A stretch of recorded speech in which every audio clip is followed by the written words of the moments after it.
Calvin Joyner is your working man that has become complacent with his life. You're looking at a guy who at one point was the guy in high school, class president, most popular kid in class. You named it, he did it. And as an adult, things kind of went left somewhere along the lines, and he found himself in a 9-to-5 job pushing papers. Calvin's life starts to change the moment that he goes and meets Bob for drinks. Because seeing Bob and seeing what Bob has become, kind of puts another foot on my back. I see another guy who's done so much and who comes off as a guy who's achieved a lot. And I instantly just start to look at myself and reflect on what I haven't. And in doing that, Bob lures me into almost a trap of some sort, to kind of get into his CIA world, him knowing my work background and what I'm capable of, getting me to hack into a system and then tying me up into something that I had no idea I was in, and putting me in a position where I'm actually now a part of it. It was all Bob's to do, but innocently, in like a weird way. It's like it wasn't, but he's so naive that it was. This is a good change for Dwayne. I don't think anybody has ever seen him like this. He really carries the comedy in this film, which is great, and I'm the straight man, which you haven't really seen me be in a film as well. So I think it was refreshing, and I think he did a good job of grounding the level of comedy that he went for. So I take my hat off to DJ in this one. This is good.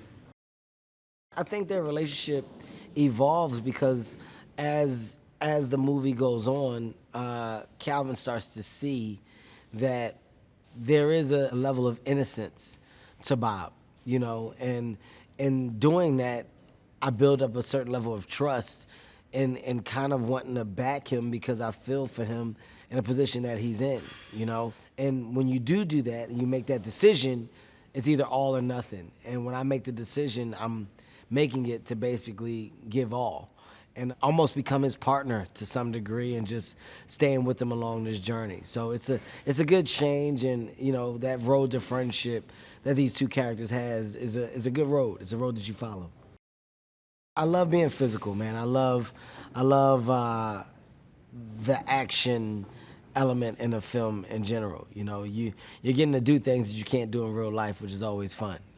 Jumping out of buildings, car chases, gun shootouts, all of those type of things are fun. And when you can add a comedic tone to it, it just enhances it so much more. So I've been lucky enough to work with some great people, and working with DJ is actually one of the biggest bonuses, man. He's a good guy. We play around a lot with Silly, but he's one of the best to do it. And I think in this film, the camaraderie that we have definitely helps, because being friends off screen allows you to do more when you're on screen, because we have that high level of comfort with one another.